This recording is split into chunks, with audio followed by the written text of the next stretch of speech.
घुटनों के बल चलते चलते पांव खड़े हो जाते हैं। छोटे छोटे बदलाव एक दिन बहुत बड़े हो जाते हैं। आदरणीय सर और मेरे सभी साथियों, आप सभी को मेरा सादर सुप्रभात। मेरा नाम श्रुति है और मैं एमपीएससी की तैयारी कर रही हूँ। और उसी एक जो विषय हमें दिया गया था कि अगर मैं विधायक होती अपनी विधानसभा क्षेत्र की तो क्या बदलाव लाती, तो उसी कड़ी में एक सिलसिला शुरू करते हैं। सर्वप्रथम अगर हम किसी भी एरिया में बदलाव लाना चाहते हैं तो उस एरिया को जानना सबसे ज्यादा जरूरी है, क्योंकि बदलाव लाने के लिए जब हमें उसकी तकलीफें, उसकी जो प्रॉब्लम्स हैं वो पता चलेंगी, तब हम बदलाव लाएंगे। और प्रॉब्लम्स क्या होती है, भले ही हम इंडिया की बात करेंगे तो एक बड़े लेवल पे प्रॉब्लम्स होंगी, लेकिन जब हम उसे 28 स्टेट्स में बांटते हैं तो फिर वो प्रॉब्लम और ज्यादा जो है वो अलग अलग होती जाती हैं। फिर उसी तरीके से जो हमारा मध्य प्रदेश है जिसमें 230 विधानसभा क्षेत्र आते हैं, जिसमें से एक जो है वो भोपाल है। और भोपाल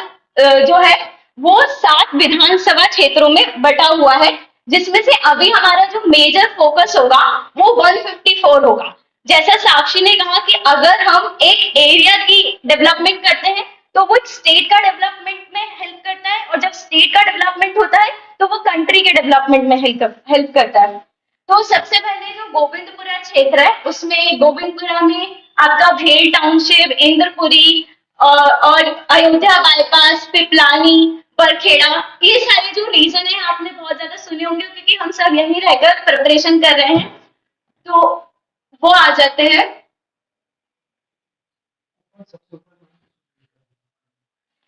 तो जब ये विषय क्लास में सर के द्वारा कहा गया था कि अगर मैं विधायक होती तो क्या बदलाव लाती, तो मुझे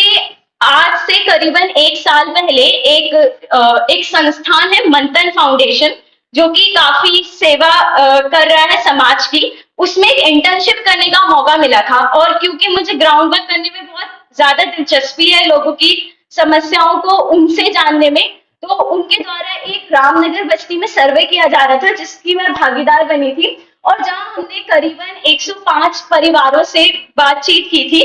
और तब वहां की जो समस्याएं हैं, आप मतलब अगर इमेजिन करो कि एक जो स्लम एरिया है वहां पर जो भी मूलभूत, जैसे अगर हम शिक्षा, स्वास्थ्य की बात करें तो ये बहुत ऊपर ऊपर लेवल पे बात हो गई कि पहले जो है हमें पानी, मतलब सबसे पहले आता है सुरक्षा, फिर उसके बाद आता है सुधार और फिर विकास। तो यहाँ पर जो जीवन की जो सुरक्षा है, जो एग्जिस्टेंस है, वो ही बहुत ज्यादा जो है प्रॉब्लम में है। जैसे वहां पर जो घर है उनमें सबसे पहले इलेक्ट्रिसिटी की बहुत दिक्कत है, फिर वहां पे पानी की बहुत समस्या है, फिर जो तीसरा मेन मुद्दा था कि वहां के लोगों को बहुत कम जानकारी है। आप समझो वहां पे कुछ ऐसे लोग भी हमने पाए जिनके पास जो हमारा सबसे बड़ा आइडेंटिटी प्रूफ है, आधार कार्ड तक नहीं बना था, और उन्हें इस बारे में वो 1-2 बार गए, चक्कर लगाए उन्होंने दफ्तरों की, पर जो है उनको सफलता हासिल नहीं हुई। तो जब मैंने अपने संस्थापक के जो हेड हैं गौरव जी, उनसे पूछा कि हम इतना सब कोशिश कर रहे हैं, हम ऐसे सर्कल्स में डिस्कशन करते थे, अपनी ऑब्जर्वेशन एक दूसरे से बांटते थे, तो तभी थोड़ा सा ऐसा माहौल हो गया था कि जब हम इतनी सारी कोशिशें कर रहे हैं, मतलब थोड़ा थोड़ा एप्लीकेशंस लिख रहे हैं दफ्तरों पे, तो फिर क्यों सुधार क्यों नहीं हो पा रहा है। तो जो उस वक्त सर ने मुझसे बात कही थी वो मुझे काफी दिल को छू गई थी, और उसने मुझे बहुत ज्यादा प्रेरित किया इन सब इसको सबसे पहला मुद्दा बनाने का, क्योंकि ये पिपलानी में आता है, पिपलानी पेट्रोल पंप के पास का एरिया है, मेरी विधानसभा का पार्ट है। तो उन्होंने ये कहा था कि अभी हम जितना कर पा रहे हैं उससे हम कहीं और बहुत कुछ कर पाते अगर हम पावर में होते, अगर हमारे पास अथॉरिटी होती, क्योंकि अभी हम जो है अपनी जो चीजें हैं वो पहुंचा तो पा रहे हैं, लेकिन अभी डिपेंड करता है कि वो क्या एक्शन लेंगे। तो मुझे ये मुझे ये लगा कि मुझे इसी क्षेत्र में आगे जाना है और उस पोजीशन पे जाना है कि फिर अगर मेरे पास एक भी एप्लीकेंट आता है तो वो निराश होकर ना जाए, या वो ये अफसोस ना करे कि उसने अपना नेता गलत चुना है। तो ये वो पहली, और ये रामनगर बस्ती हो गई। लेकिन ऐसे वैसे तो गोविंदपुरा जो इलाका है उसमें शहरी भोपाल आता है, लेकिन उस शहरी भोपाल में ऐसी बहुत सारी जगहें हैं जहाँ पर जो है मूलभूत आधारभूत जो हमारी जरूरतें होती हैं उन्हीं की पूर्ति नहीं है। तो अगर हम रोड बनवाएं, ये बनवाएं, उस जो सबसे पहले है कि कोई भी इंसान अपने रोजमर्रा दिन के लिए जो है वो खाने के लिए भूखा ना हो, वो पानी के लिए ना तरसे, उसके बाद हम जो है आगे लेवल का डेवलपमेंट देखेंगे। तो सबसे पहले मैं इस पे काम करना चाहूंगी। तो ये वीडियो, बट इसकी वॉइस नहीं होगी। हाँ सर, ये वही डिस्कशन जो चल रहा था कि क्यों नहीं हो पा रहा है कुछ।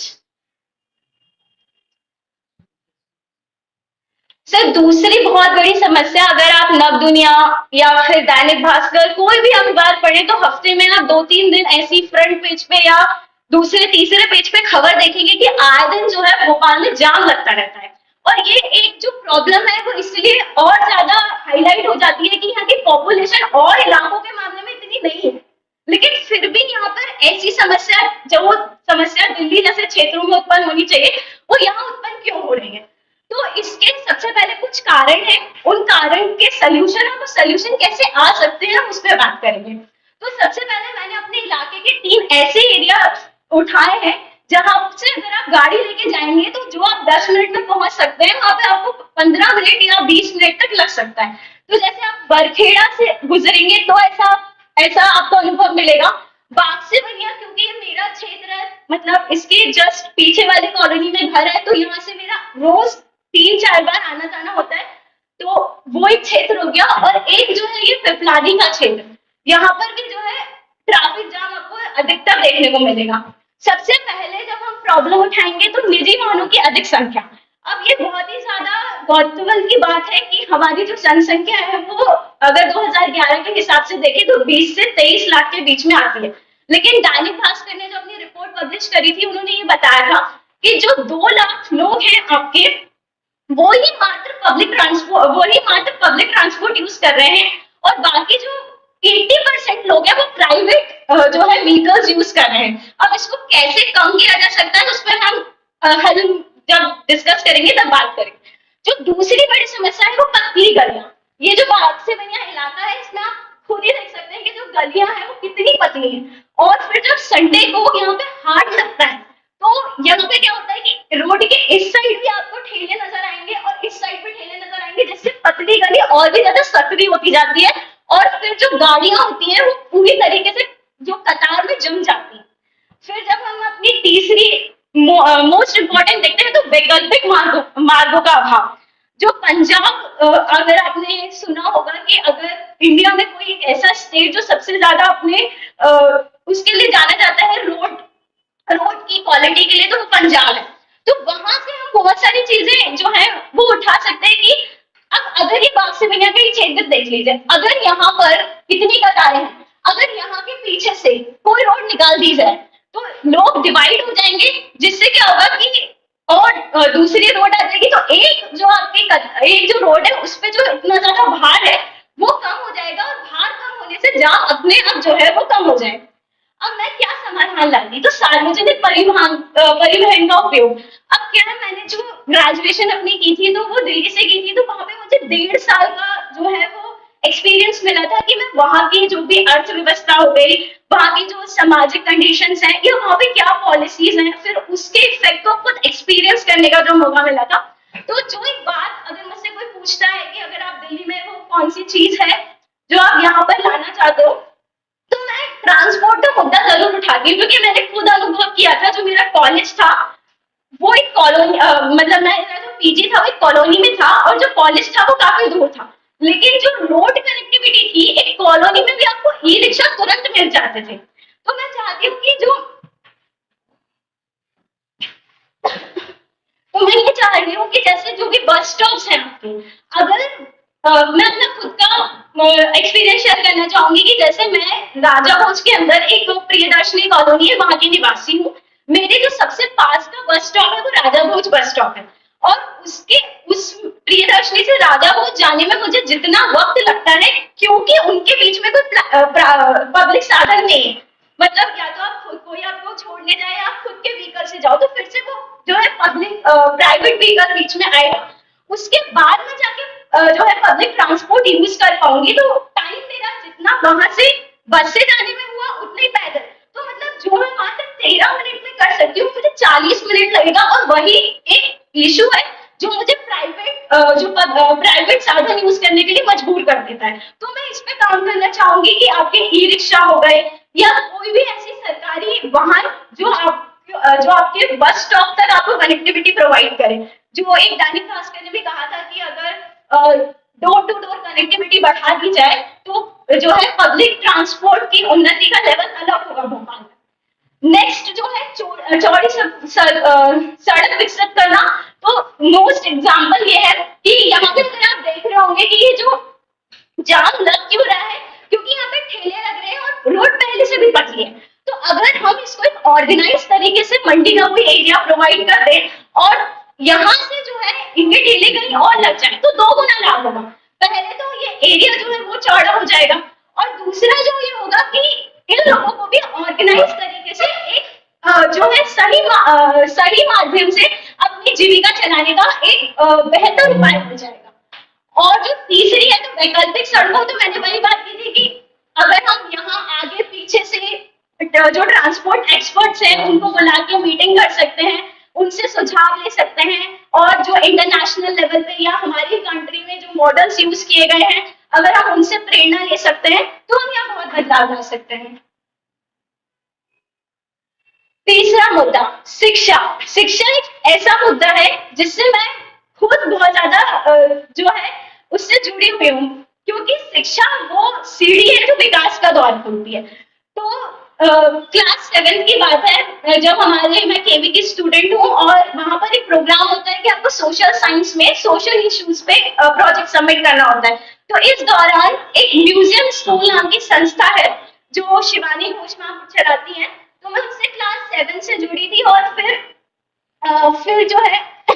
फिर मतलब ऐसा हुआ कि प्रोजेक्ट तो खत्म हो गया, पर सिलसिला के क्षेत्र का ये जो एक्सपीरियंस का सिलसिला है वो आज भी जारी है। अभी भी अगर मुझे कभी मौका मिलता है तो मैं जाती हूँ। तो ये यहाँ के जो बच्चे थे उनसे जब मैंने बात करी तो मुझे पता चला कि ये जो बच्चे हैं ये स्कूल नहीं जा पा रहे। इसके बहुत मतलब जो 2 मेजर कारण मुझे देखने को मिले वो ये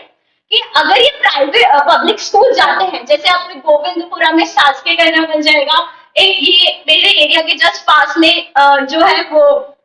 अमराई में आपका नवीन स्कूल है। तो इन स्कूलों में जब वो जाते हैं तो वही बात आती है कि शिक्षकों की अनुपस्थिति रहती है, वो प्रेजेंट नहीं रहते। फिर जो दूसरी प्रॉब्लम ये आती है कि वहां पे जो है डेली जो है क्लासेस नहीं लगती, और क्या होता है ना मोटिवेशन जो है वो खत्म हो जाता है, और वो दूसरी जो क्षेत्र है उसमें उनका ध्यान ज्यादा लगने लगता है। तो ये जो चीजें हैं तो ये जो चीजें हैं ये मुझे रोकती है पहली। और जो दूसरी चीज है वो ये कि प्राइवेट स्कूल में आप सब जानते हैं जो फीस है वो इतनी ज्यादा है, जो जब ये एक स्लम एरिया से आ रहे हैं जहाँ पे मैंने खुद बताया था कि बेसिक फैसिलिटीज के लिए लोग जूझ रहे हैं, तो उनके लिए बहुत मुश्किल होता है कि वो अपने जो बच्चे हैं उनको पहुंचा पाए स्कूल में, वो भी प्राइवेट स्कूल जिसकी फीस इतनी है कि जो उनके जो है जो उनका लेवल है उसको मैच नहीं कर पाती है। तो मैं सबसे पहले क्या लेके आती है शिक्षा के क्षेत्र में बदलाव। तो एक जो दिल्ली मॉडल है मैं उससे बहुत ज्यादा प्रभावित हूँ, क्योंकि जो दिल्ली सरकार है वो अपने सरकारी स्कूलों में प्राइवेट जैसी सुविधाओं के लिए जानी जाती है। तो अगर उस मॉडल के कुछ जो मूलभूत तत्व हैं अगर वो हम अपने क्षेत्र में लेकर आ पाए तो बहुत ज्यादा शिक्षा के क्षेत्र में विकास होगा। पहला जो होगा वो ये होगा कि बुनियादी ढांचे में विकास। बुनियादी ढांचा जो इंफ्रास्ट्रक्चर डेवलपमेंट है वो सबसे ज्यादा रूट कॉज है। अब उसमें हम क्या कर सकते हैं, जैसे हम अभी स्मार्ट बोर्ड से पढ़ रहे हैं, ऐसे स्मार्ट बोर्ड अगर हर ऐसे स्कूलों में भी मिलेंगे तो जो लोग हैं वो किताबों में जो पढ़ते हैं अगर वो प्रैक्टिकली उस चीज को देखेंगे तो वो उनकी जो है जो मानसिक मेमोरी है उसमें बहुत लंबे टाइम तक रहेगा। फिर मैं जो कर सकती हूँ वो ये है कि वहां पे शौचालयों का सही तरीके से निर्माण हो। फिर वहां पर जो है लाइब्रेरी, वहां पर जो है लेबोरेटरी, ऐसी सुविधाएं वहां पर लाई जाए। अगर हम शिक्षकों की क्षमता की बात करेंगे तो उसमें यह है कि जो शिक्षक होता है वो सबसे बड़ा स्तंभ होता है, जो सारे जो ज्ञान का सबसे बड़ा स्रोत होता है उस इंस्टीट्यूट में। तो मैं कोशिश करूंगी कि जितने भी सरकारी स्कूलों में शिक्षकों की भर्ती हो रही है वहां पर जो उस विषय के सबसे परिपक्व लोग हैं वो वहां पर आए। और उससे भी ज्यादा महत्वपूर्ण बात है कि इंटरव्यू में ये ध्यान दिया जा सके कि उन लोगों को मौका मिले जो अपने प्रोफेशन के लिए अत्यधिक डेडिकेटेड है। क्योंकि सिर्फ जो सिर्फ पैसे के लिए काम करेगा वो उतनी गुणवत्ता नहीं ला पाएगा जो डेडिकेशन के साथ काम करेगा। अगर हम तीसरी बात करें तो विद्यालय प्रशासन को जवाबदेह, जो मैंने आपको पहली सिचुएशन बताई थी कि रोज स्कूल नहीं लग रहे हैं, टीचर टाइम पे नहीं आ रहे हैं, तो ये सब जो दिक्कतें हैं ये कैसे हो सकती हैं कि जो भी मिनिस्ट्री में काम कर रहे होंगे, एजुकेशन मिनिस्ट्री में होंगे या फिर जो भी जिनके पास भी डीएसओ डिपार्टमेंट होगा या जो भी इंसान जो है रिस्पॉन्सिबल है उस शिक्षा के क्षेत्र का, उसको जो है अपने इस स्कूल्स में जो भी उसके एरिया के अंतर्गत आते हैं वहां से उसे रिपोर्टें लेनी चाहिए, या तो मंथली बेसिस पे या ईयर बाय बेसिस पे, कि उन्होंने किस तरीके से एग्जाम्स कंडक्ट करवाए हैं, क्या रेशो रहा है वहां की जो अटेंडेंस है उसका। फिर दूसरी महत्वपूर्ण बात कि वहां पर उसको खुद जाकर भी जो है जायजा लेना चाहिए कि जो है अगर कोई कमी है तो उसको कैसे सुधारा जा सकता है। फिर पाठ्यक्रम में सुधार। अब शिक्षा जो है वो बहुत अलग अलग उसके मायने होते हैं, केवल जो हम किताबों से पढ़ रहे हैं वो शिक्षा नहीं होती है। जैसे अभी हमें अपने इंडिया की जानकारी के लिए इतना परेशान होना पड़ा, अगर ऐसी शिक्षा हम शुरू से प्रोवाइड करते तो फिर जो है हर बच्चे को वो बेहतर कनेक्ट कर पाएगा, जो वो पढ़ पाएगा उससे। और पाठ्यक्रम में फिर आप अपना योगा हो गया, खेल कूद हो गया, ये लोगों को मोटिवेट करते हैं और उन्हें फेलियर से जीतना भी सिखाते हैं। तो ये सब कुछ बहुत जरूरी है। जो चौथा मेजर काम है वो स्वास्थ्य के क्षेत्र है, क्योंकि गोविंदपुरा एक शहरी इलाका है तो वहां पे अस्पताल की इतनी ज्यादा कमी नहीं है। लेकिन और जब एम्स जैसा अस्पताल उस एरिया में आया तो वो एक बहुत बड़े जो है ट्रेजर जैसा है कि वहां पे ना केवल गोविंदपुरा के लोग बल्कि पूरे भोपाल और शायद पूरे एमपी की जो भी बड़ी बड़ी दिक्कतें होती है उसके इलाज के लिए आते हैं। थोड़े दिन पहले मेरा वहां का एक्सपीरियंस रहा था, तो मैंने बस जो 2-3 चीजों में मैं वहां बदलाव लाना चाहूंगी एम्स में, वो ये है कि वहां का कैंपस जो है वो बहुत बड़ा है और उस कैंपस में मैंने बहुत सारे जो वृद्ध लोग हैं या जो लोग हैं जो खुद बीमार हैं तो उनको बहुत ज्यादा परेशान होते हुए देखा है कि इस गली के अंदर इस गली के अंदर इस गली के अंदर जाने से। तो जो है कुछ ऐसे हेल्पर्स वहां पर आ जाने चाहिए जो ऐसे लोगों को जैसे ही वो एंटर करे कैंपस के उन्हें नोटिफाई करने और उनको जो है उनके डॉक्टर तक या उनके जो पर्चों की लंबी लाइन है उसमें मदद करे। और वहां पर जो है बाकी वहां के जो डॉक्टर्स हैं उनकी भी हम जो है गिनती बढ़ा सकते हैं, क्योंकि वहां पे जो मरीजों की कतार है वो सुबह 5:30 बजे से जो लगती है फिर वो 4 बजे तक जो है वहां पर हलचल रहती है। तो उतने सारे जितने मरीज हैं उनके हिसाब का एक नंबर सेट करना चाहिए और उस हिसाब से डॉक्टरों की नियुक्तियां और बढ़ा देनी चाहिए। अब जो मैं नेक्स्ट बात करना चाहूंगी, अभी आपने ये थोड़ा करंट का मुद्दा है, ये 16 घंटे पहले भी है जो मैंने कल रात में ही बनाई थी कि डेंगू जो है वो भोपाल में बहुत ज्यादा बेकाबू हो चुका है और भोपाल में 3 साल का रिकॉर्ड टूट चुका है। अब ये जो डेंगू की समस्या है, क्योंकि ये एक बहुत जटिल बीमारी है, मतलब जब ये किसी को भी डेंगू होता है, मैंने खुद एक्सपीरियंस किया है, तो आप 3 से 5-4 दिन तक जो है बिल्कुल बिस्तर से भी नहीं उठ पाते, इतनी जो है। और जो लोग, अगर आप सोचिए जिसके घर में जो जीविका चला रहा है, अगर उसे ऐसी बीमारी होती है तो उसका कितने दिनों का लॉस हो जाता है। तो इस बीमारी के लिए काम करने के लिए जो है सबसे पहले मैं मतलब ऐसी बीमारी जिन सब में अवेयरनेस की बहुत ज्यादा जरूरत होती है, जैसे सुबह की जो कचरा गाड़ी चलती है, अगर वही जो है जो लोग हैं जिनका पढ़ाई का स्तर अभी उतना नहीं है, जिनके पास अभी उतनी जानकारी नहीं है, अगर वो जो कचरे की गाड़ी है वो सिम्टम्स की घोषणा करे, क्योंकि सुबह से उठ जाते हैं तो वो उनके कानों में डेली पड़ेगा, तो उनके दिमाग में डेंगू का जो बीमारी है उसके होने के कारण क्या है, उससे कैसे बचाव किया जाता है, सब उनके जो है मस्तिष्क में आ जाएगा। और दूसरी चीज की जो भी हॉटस्पॉट है सबसे पहले तो उन्हें देख लिया जाए कि वो कौन कौन से हैं और वहां पे तुरंत के तुरंत छिड़काव का जो काम है वो चालू करवा देना चाहिए। तीसरी चीज है कि एक बहुत मतलब इंसान के अंदर अगर थोड़ा सा डर विकसित कर दे, जैसे अगर आपको हेलमेट पे जब जुर्माना देना पड़ता है तभी आप जो है अपनी खुद की सुरक्षा के बारे में सोचते हैं। अगर हम ऐसा एक टोल फ्री नंबर लेकर आ जाए, जिससे क्या हो कि अगर कहीं पर भी आपको ऐसा दिखे कि कोई भी एक खाली जगह है या कोई बर्तन है या कोई कूलर है, वहां पे पानी जमा है, तो आप तुरंत उस नंबर पे बोलो और उस चीज पे जुर्माना लगाया जाए, तो शायद लोग अपने घर की सफाई अब खुद की सफाई से ज्यादा करने लगेंगे। तो ऐसा भी एक जो है वो कोई क्रिएटिव काम किया जा सकता है, फोटोज को वायरल किया जा सकता है, कुछ ऐसा हम क्रिएटिव कर सकते हैं। और जो हमारी जो सबसे लास्ट प्रॉब्लम है, लेकिन ये बहुत अहम प्रॉब्लम है कि सड़कों पे काफी ज्यादा गड्ढे हैं। जब चुनाव होते हैं तो सड़कें बंद तो जरूर जाती हैं, लेकिन वो कितने दिन टिकती हैं, मतलब बहुत, जितना उनका पूरा टेन्योर नहीं हो पाता तब तक दूसरी बार फिर से बनाने की जरूरत आ जाती है। तो यहाँ की जो सड़कें हैं, अब आप देख सकते हैं ये भेल का रोड है और ये बरखेड़ा थोड़ा स्पेलिंग एरर हो गया, बट ये बरखेड़ा का जो रोड है वो है। तो यहाँ पर जो है, जो गड्ढों में आप पानी देख रहे हैं, इसकी वजह से सबसे पहले पानी ना भी भरे तो रात के टाइम आप देख रहे होंगे पूरे भोपाल में ऐसा नहीं होता कि जो स्ट्रीट लाइट है वो प्रॉपर काम करे। तो बहुत जो रात में होने वाले मेन एक्सीडेंट है उसका कारण ये है कि लोग जो है गड्ढे में उनकी गाड़ी चली जाती है, कभी एक जाती है, कभी बहुत दो लोगों में भड़क हो जाती है, जिसकी वजह से जो आहत है वो और भी बहुत ज्यादा क्षति पहुंच जाती है।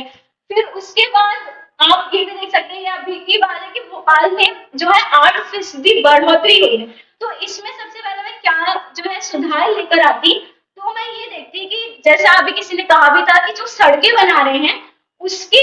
जो प्रोडक्ट यूज हो रहे हैं उसमें जो सीमेंट और लाइमस्टोन वगैरह यूज हो रहा है, सबसे पहले उसकी क्वालिटी पे बहुत ज्यादा ध्यान देना चाहिए। जितने भी आपके टेंडरिंग होती है उस सबको इतना डिजिटल कर देना चाहिए, उसमें आप जितनी अकाउंटेबिलिटी लेकर आ सके कि उसकी वजह से क्या हो कि जो लोग करप्शन की वजह से गलत कंपनी को टेंडर दे देते हैं और फिर ये हालत होती है, वो ना हो पाए। उस पर जितनी भी हम जो है अकाउंटेबिलिटी ला सकते हैं, जो भी इस फील्ड के एक्सपर्ट है फाइनेंस में, वो इस पर चेक रख सकते हैं और फिर चेक रख सकते हैं। फिर दूसरी बात ये है कि आपकी कभी कभी क्या होता है कि ये जो सड़क है आप देख रहे होंगे वो अंदर की सड़क है और ये लाइट व्हीकल के लिए होगी, लेकिन कभी कभी क्या होता है हैवी व्हीकल भी इससे गुजर जाती हैं, जितना वो लोड ले नहीं पाती है और गड्ढे हो जाते हैं। तो ये डिस्टिंक्शन मार्क लगाना चाहिए सड़कों पर कि ये कितना जो है भार ले सकती है और उस हिसाब से वहां पे गाड़ियों की आवाजाही होनी चाहिए। तो हम एक ये वाला काम भी कर सकते हैं। फिर उसके बाद इसी के साथ मैं अंत करना चाहूंगी। एक one of the favourite writer है, तो वो यही लिखते हैं कि हो गई है पीर पर्वत सी पिघलनी चाहिए, इस हिमालय से कोई गंगा निकलनी चाहिए। मेरे सीने में न सही तेरे सीने में ही सही, हो कहीं भी लेकिन आग जलनी चाहिए। और ये आग बदलाव की है, सुधार की है, विकास की है, शिक्षा की है, उस हर एक क्षेत्र की है, उस एक हर इंसान की है जिसको हमारी जरूरत है और जिसकी जिम्मेदारी हमारे ऊपर है।